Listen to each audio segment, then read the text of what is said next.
Not anything. That's fair, yes, ma'am. Not anything. Yes, The ma'am. most important thing you haven't done. Yes, ma'am. The most important thing. And- And I think, well, let me just stop you. I'm going to do this.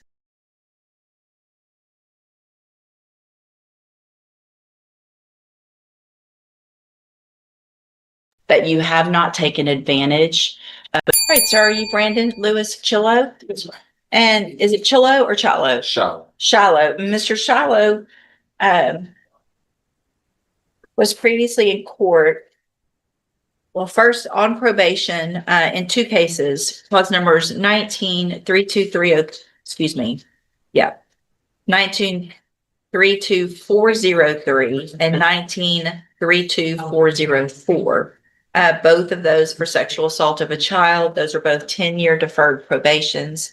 There was a motion to revoke probation filed, and we were previously here. Mr. Shiloh pled true to counts 1 and 2 in both of those motions, which alleged, get to it real quick.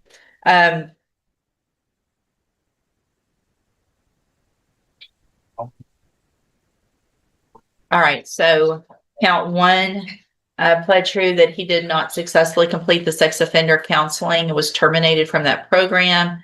And then count 2, he pled true that he possessed sexually stimulating or oriented material on his phone in violation of the order.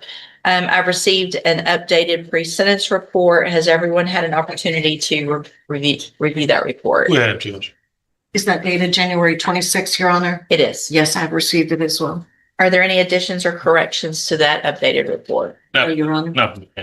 All right, and then so attached to that also, part of that report was the letter from Julie Ayala, who is the sex offender counselor. That was dated July 25th of 2025 with the specifics of why he was terminated, I believe, from that counseling and treatment program.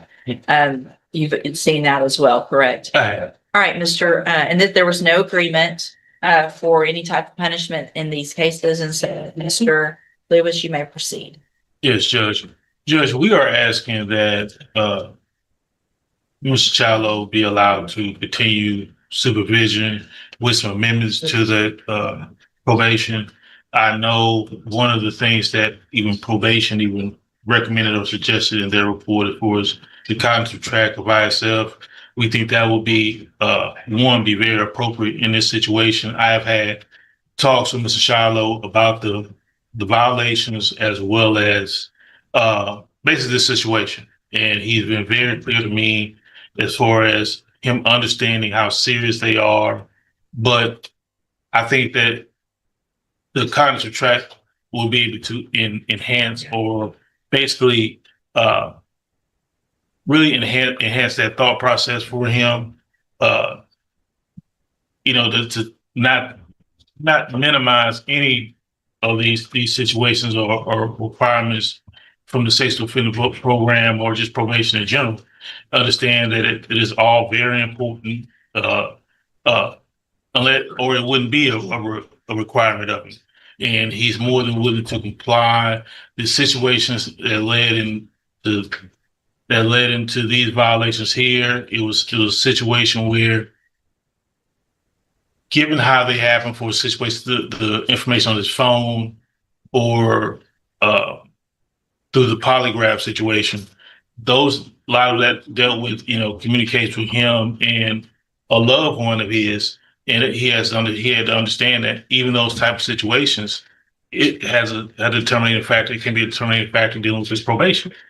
And after, and him realizing, recognizing that, he knows that, hey, there's certain things he just can't do. Like, I'm not saying he thought he could do them, but he knows now just how imperative, following every violation of rule or their sex offender. So one thing I didn't say, and I'm sorry to interrupt, Okay. but in addition to those 2 10-year deferreds, the plea agreement on this case was different and kind of a hybrid. Right. Back when we did this. And there was, in addition to the the two sexual assault of a child cases, there was also an improper relationship between educator-student case and an online solicitation of a minor.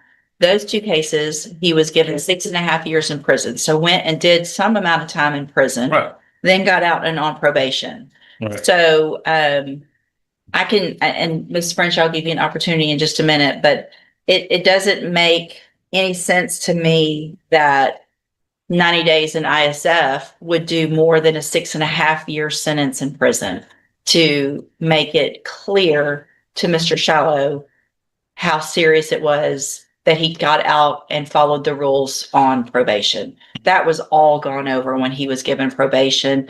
The fact that he got probation, this was a young person who was in middle school that, it's anyway, I just don't think arguing for me to leave him on probation is probably where you need it. Okay. It doesn't make it, the browser history, the titles of the things that Mr. Shiloh was looking at all have to do with teen pornography. So clearly the most important thing is that he follows through and with treatment, because he's exactly where he was when we gave him this opportunity back then. Mhm. So, Ms. French, your position? Yes, Your Honor, and just because it's the way I'm used to doing things, I would ask the court to take judicial notice of both of his pre-sentence investigation reports, since I'll be referring to them Sure. both. One, the date of the report, January 26, and the first one, May 12th of 2025. And I, just to add to what the court has noted, Mr. Shiloh was placed on probation on May 5th of 2021 in this case. He went 30 months without any notice of a violation that caused an MTRP. But then in January of 25, 7 violations were noted, including a DWI offense. He pled to 5 of those 7 violations: failure to remain in Jefferson County, the new offense, failure to report new arrest, curfew violation, failure to pay court-assessed fees. That was not even a full year ago, Your Honor. He signed, as far as I can see, and I would ask for judicial notice of this as well, that in both of the probation orders in these cases, 19-32403 and 404, he signed an understanding as to the conditions of his probation. It is this prosecutor's opinion that it was by grace that he received probation in those cases. And yet, less than a year ago, he pled true to 5 of 7 violations. Now he's pled true to both allegations in the MTRP that was filed. What was the outcome of, I'm trying to look back and now see, of the motion, It appears to or me. was there a motion? There was a Previous motion motion. filed January 10th of 25, and there was a hearing Okay. where he pled true to those I violations see that. on March 24th of, I'm sorry, April 29th. correct. And then the MTRP was dated January 26th for a date of sentencing of March 3rd. So, okay. So what did I do It looks as though in that first motion? on June 24th of 25, there is an order that he enter and successfully complete JCDI and return to the sex offender caseload upon completion. And I Yeah, I see believe that. he was also, and I'll ask Ms. Simon, is that when he was also assigned to go to the sex offender treatment program? He was assigned at the beginning of his probation. Yeah, that came from the beginning. Okay. Okay, thank you. Now I see this. So this is the second motion Yes, ma'am. to adjudicate in these Correct, cases. When, does anybody, and Ms. Simon, maybe you do, have the date when Mr. Shiloh was released from prison? Back, like originally, On the 2, so he got 6.5 year sentences on those 2, the online and the solicitation and the improper education student one. Two. 22, September of 22. September 9th. So something like that. Okay, so you did roughly a year and a half. Ish. In prison, Mm-hmm. 3.5 years. From 19 until September 9th. So it was No, great. in actual prison, not in our jail. Prison, yes, I did about a year and a half. Okay. So you're on parole now still, or are you off? I complete parole April 27th next month. So you're still on parole? Yes, ma'am. Yes, ma'am. Next month. Okay, got it. I'm sorry, Ms. French, I just want to get all that straight. Go ahead.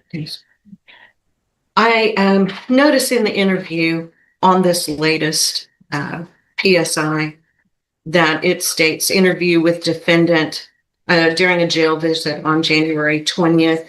And I believe that Ms. Simon was at that jail interview. There was another officer in my place that day. Okay. It says that Mr. Shiloh made statements such as, I learned I need to be more careful and ensure my phone is clear. That is not, I've learned that I need to stay away from websites such as, I hesitate to I've even got 'em. state them on the record, Your Honor, in the report by Julie Ayala. This is 5 years later, from May 5th of 2021. We're almost to 5 years later, and we're here for the same thing. He's been to prison. He's had an opportunity to follow your orders under the adjustment that was made in May of 2025 and the following orders of June of 2025. And it just keeps going. I note that under recommendations that Mr. Shiloh remains a risk to the community, according to this PSI, and the state would agree. The state does not believe that any GPS monitoring device would prevent what continues 5 years later. Our children are the ones who are at risk because his victims were not adult women, but a 15-year-old child. And it looks as though that's the same kind of pornography that was found on the phone. So it's the state's position that his probation should be revoked. And if this is the correct time, it's my first sentencing hearing in your court. The state would ask that these sentences be stacked under Penal Code 3.032A, because these are these adjudications are under 22.011, sexual assault of a child. It doesn't matter if the victim is the same. It doesn't matter if it's in the same criminal episode, that the code allows us to stack these sentences. And I would further state that even though the agreed punishment recommendation was for 10 years deferred and that the sentences would run concurrently, that agreement was based on the fact that, or the idea that he would be successful in his deferred adjudication. Certainly not that he would continue offending in a sexual manner. I think it's safe to say that even if you're looking at pornography involving a child, you are offending against children in that way. And so whatever this court determines is a proper sentence, the state asks that the sentence in these cases be stacked. My issue with them being stacked is that original plea agreement was for concurrent sentences. And so I think based on that, legally, I'm not real sure that is something that would be available to the court, because it was negotiated at that time. It didn't say concurrent unless certain violations or things like that. but I certainly agree with many of the other issues. Anything else, Mr. Lewis? Judge, not from me, whatever Mr. Shiloh does want to address the board All before. right, go ahead, sir. No. How are you, Ms. Willis, Your Honorable Willis? I just want to say that I take my probation very seriously, and I also do take responsibility for, what was discovered in my phone. I have taken great steps to progress in the things I've done since I've been released. I've always been on time, always complied with what was asked of me in probation. I've never missed my sex offender class. I've paid my fees. I've completed my community service. Anything that's been asked of me, I've gone above and beyond to do that. Not anything, That's fair, yes, ma'am. not anything. Yes, The ma'am. most important thing you haven't done. Yes, ma'am. The most important thing. And- And I think, well, let me just stop you. I'm going to do this.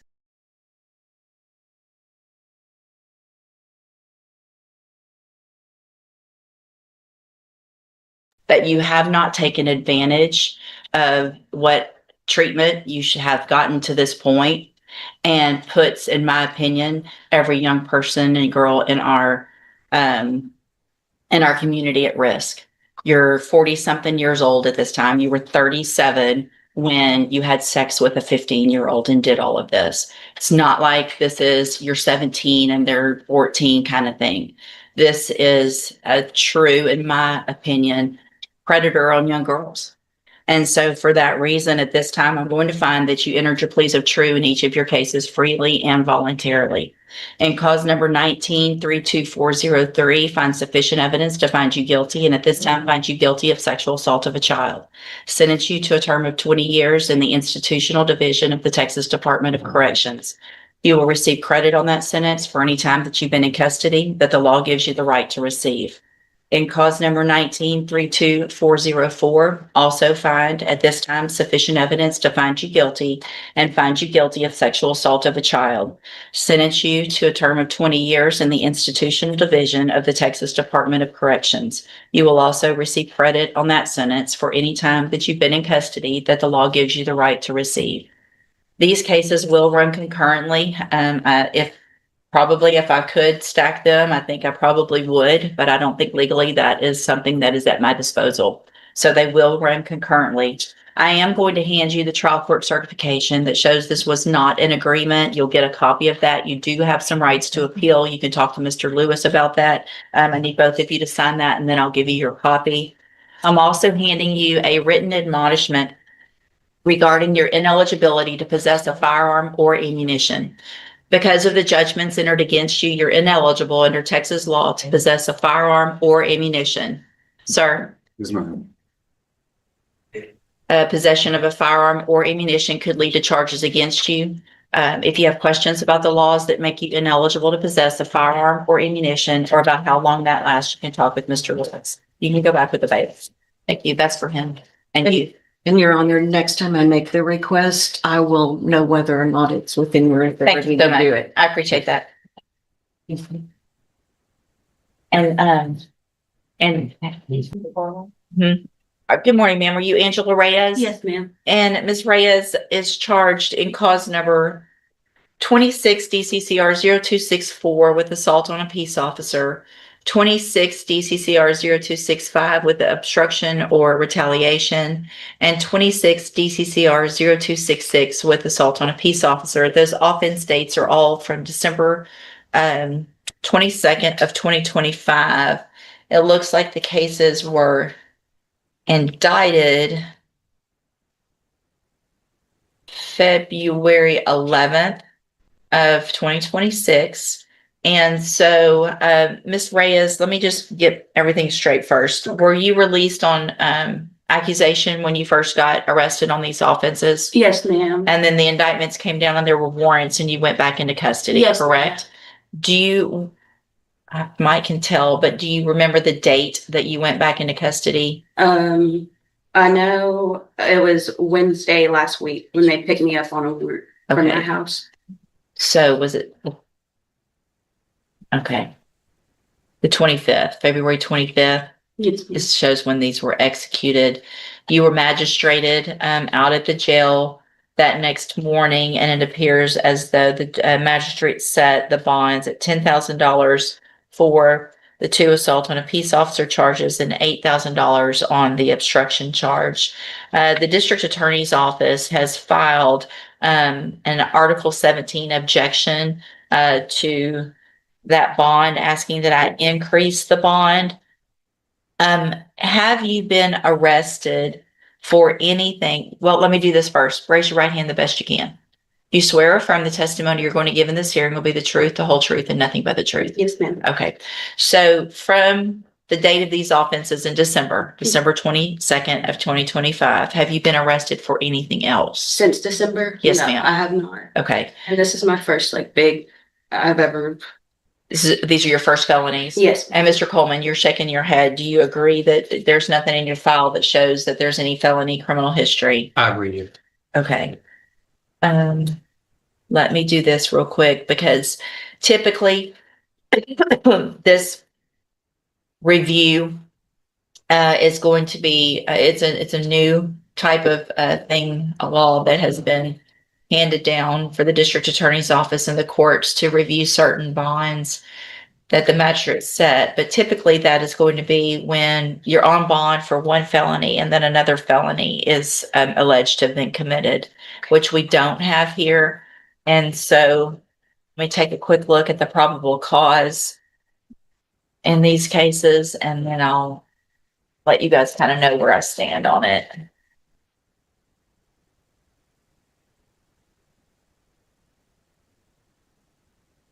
And Ms. Reyes, have you ever had any type of mental health assessments or counseling, or are there any issues that go on that you have going on that you feel like you would need that?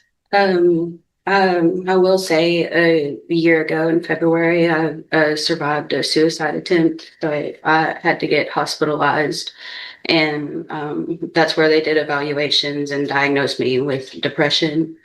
So I've been off my medicine because my insurance lapsed because I just had a baby in September, and I haven't been able to take it since I started getting back on it whenever I went into custody. So they set me up on that.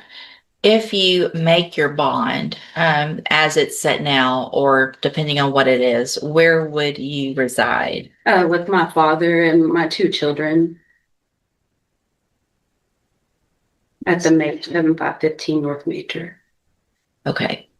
Well, that's where you were when they came to get you and arguing with your dad. Is that correct? It was with my fiance. It was virtual. Okay.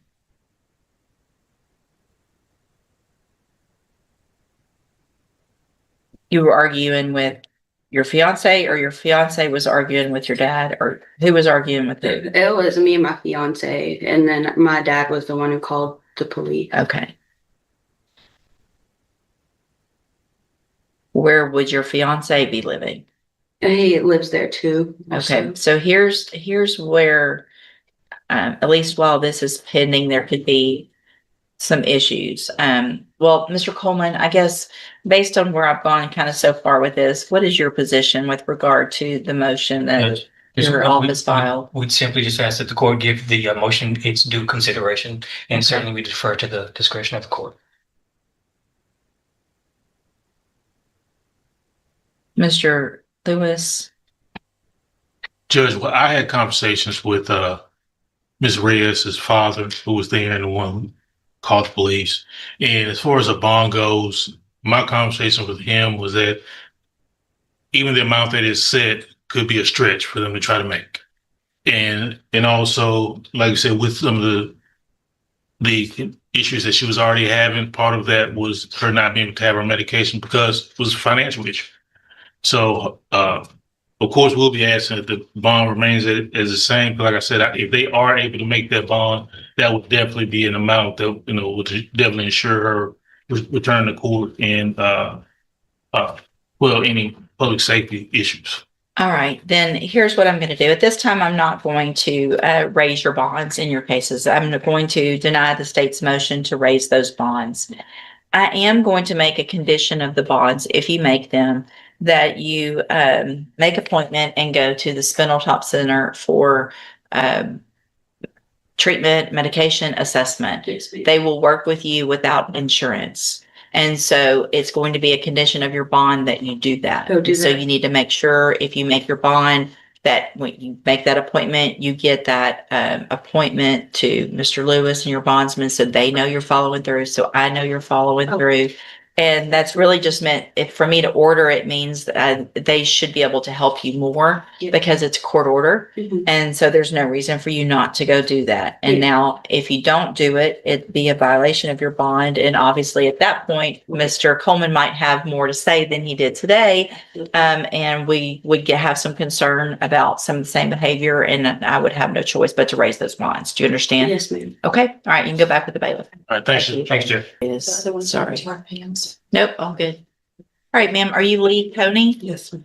And so we've got two cases here. We've got 25 DCCR 1274, which is a new offense. And then there is 24 DCCR 1600, which is an MTRP. We were previously here in the motion to revoke case. And we were set for a hearing this afternoon. And Miss Coney, was previously here. It entered pleas of true to count 3, 4, 6, and 7. Got an updated pre-sentence report. First of all, have you both had an opportunity to review that report? Yes, Your Honor. Yes, we have. Okay, any additions or corrections to that? No, Your Honor. Not from the sentence. And so what I'll do is let's go through the new case since there's an agreement, and then I'll go through the sentencing and that MTRP so that I know exactly what's going on. And will she waive the formal reading of the indictment in the new case? So moved.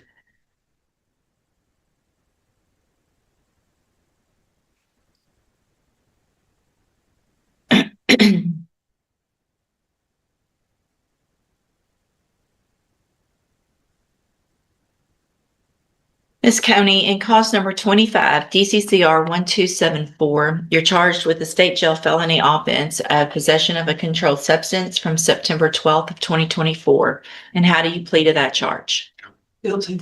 Are you pleading guilty freely and voluntarily? Yes, ma'am. And are you pleading guilty because you actually did what they've charged you with? Yes. I have here on the tablet some documents that have your signature on them that the state's marked as exhibit number 1. Before you sign these, did you go over them with Mr. Kimler? Yes. Do you fully understand them? And do you understand if I follow this agreement that you will be waiving or giving up any right to appeal? Yes. Also, do you understand if you're not a U.S. citizen that a plea of guilty or no contest may result in your deportation, exclusion from admission to the country, or denial of naturalization under federal law? Yes. And it looks like the agreement that you've reached is for a 20-month term in the state jail prison. And the state would run concurrently with that motion to revoke case in cause number 24, DCCR 1600. Also, the state has agreed not to file cases that are that have been, I guess, received but not filed yet on an offense date of November 1st of 2025. Is that They've correct? not yet been received, Your Honor. The Okay. labs are pending. Okay, same types of offenses. Yes. Your own offenses. Yeah. All right. Is that your understanding of the agreement? If- State tenders number 1. Okay. Without objection. It's admitted. Is there any evidence that Ms. Coney is not competent? Not that I'm aware of, Your Honor. All right, ma'am. In cause number 25, DCCR 1274, I find that you entered your plea of guilty freely and voluntarily.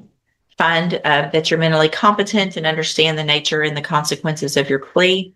Find sufficient evidence to find you guilty, and at this time find you guilty of possession of a controlled substance. Sentence you in accordance with that agreement to a term of 20 months in the state jail prison. You will receive credit on that sentence for any time that you've been in custody that the law gives you the right to receive. And so then there was no agreement in cause number 24, DCCR 1600. Is it the, I guess, recommendation at this time that I sentence her in accordance with what that plea was? Yes, Your Honor. So the 20 months would 20 be months so concurrent with 1274 and refuse the 2 which I anticipate to be state jail in Class A. Okay. All right, then, based on that, then Ms. Coney in cause number 24 DCCR 1600.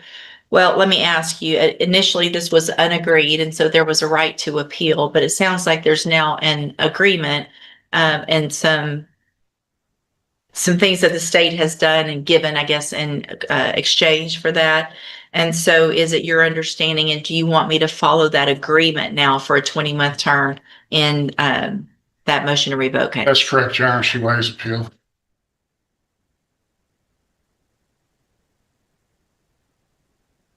So I am going to have you sign a document that shows that this is now a plea bargain, and so you've waived your right to appeal, and then I'll go forward.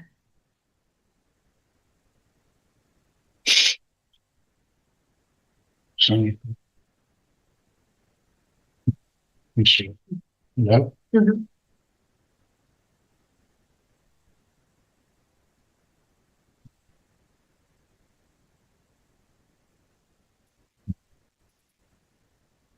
All right, so then I'm going to find that you entered your pleas of true to counts 3, 4, 6, and 7 freely and voluntarily. Find those counts true, and at this time find sufficient evidence to find you guilty and find you guilty of theft of property. Sentence you in accordance with this new agreement to a term of 20 months in the state jail prison. You will also receive credit on that sentence for any time that you've been in custody that the law gives you the right to receive. These two cases will run together consecutively at the same time. The state agrees in both of those, not concurrently, concurrently. So they will run at the same time.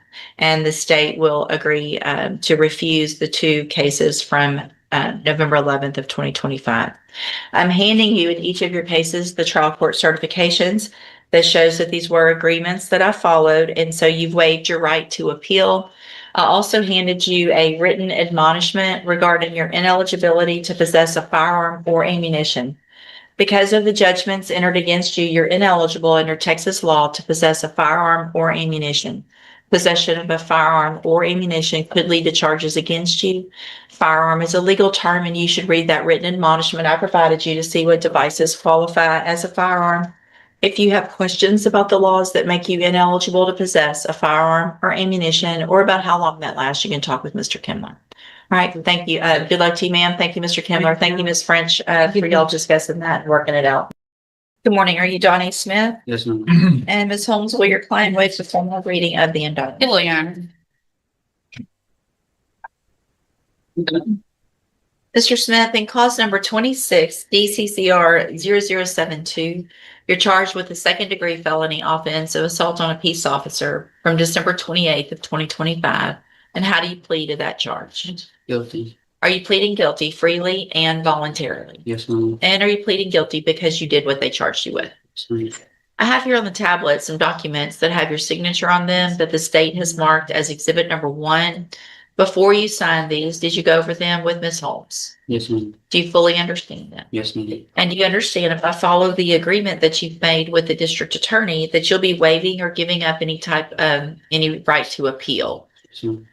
And so I see it's just marked off community supervision, but nothing So else. we're unagreed as to the type. The state is recommending straight probation. We're recommending deferred. And leaving the type and the amount of time Yes. up to the court. So I want to make sure you understand that the agreement is that you get a probation. The type of probation, whether it's straight or deferred, will be up to me at sentencing, and also the length of time that you're on probation and any conditions and any fine in addition to that. Do you understand? Yes, ma'am. And you have an absolute right to have a jury come in and determine if you're guilty or not, and you could leave your punishment up to that jury. If we go forward this way, you're waiving that right, and is that what you have to do? Yes, ma'am. Do you also understand, if you're not a U.S. citizen, that a plea of guilty or no contest may result in your deportation, exclusion from admission to the country, or denial of naturalization under federal law? Yes, ma'am. State tenders number 1. No objection. It's admitted. Is there any evidence that Mr. Smith is not competent? No, Your Honor. All right, sir, I'm going to find that you entered your plea of guilty freely and voluntarily.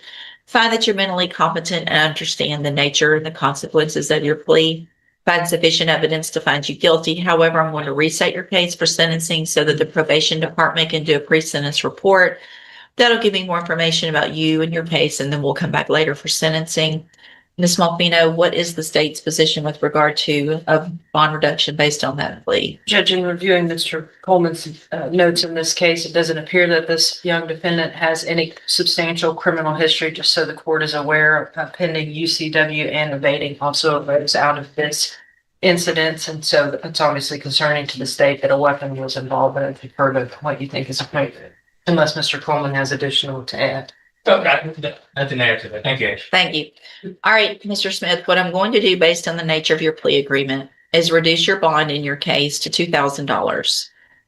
If you make that bond, there's a couple of very important things that are going to go along with it. One, the very first thing you do is go straight to the probation department so they can start that process to get that report done for me. If you don't do that, then you run the risk of me not accepting the plea agreement. Things could be much worse. Do you understand? Yes, ma'am. Also, if you make that bond and you are arrested for anything between now and when you come back, you obviously run the risk of me not accepting the agreement. You understand that as well. Yes, ma'am.